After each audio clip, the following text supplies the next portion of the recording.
Hello everyone, আপনারা সবাই কেমন আছেন? আশা করি আপনারা সবাই অনেকটা পরিমাণে ভালো আছেন। তো অনেক দিন পর একটা রান্নার মিনি ভ্লগ নিয়ে আপনাদের সামনে হাজির হলাম। তো এইটা ছিল কালকের ভিডিও। কালকে অনেকটা পরিমাণে তুমুল ঝড়ে বৃষ্টি হচ্ছিল। তো আপনারা দেখতে পাচ্ছেন। তো এই বৃষ্টির দিনে হাঁসের মাংস খেতে কারের না ভালো লাগে।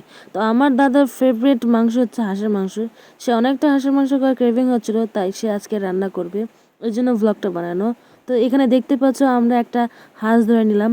আর এখানে দিদি হচ্ছে, মানে আমার বৌদি হচ্ছে পেঁয়াজ, তারপর রসুন, যা যাবতীয় জিনিস দরকার সেগুলো কাটাকুটি করছিল।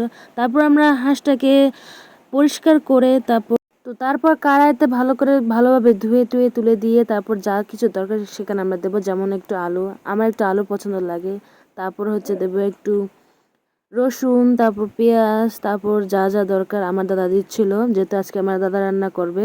তারপর এখানে তেজপাতা, তারপর গরম মশলা যা কিছু দরকার সেগুলো দিল।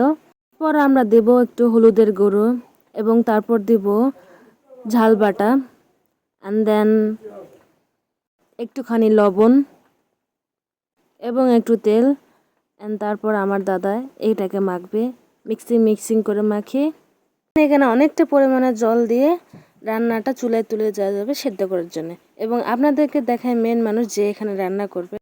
আপনাদেরকে আরেকটা কথা বলতে ভুলে গিয়েছিলাম, যখন আমরা হাঁসের মাংস খাওয়ার প্ল্যান করছিলাম তখন কারেন্ট চলে যায়। কিন্তু যখন হাঁসের মাংস হয়ে যায় তখন কারেন্ট চলে আসে।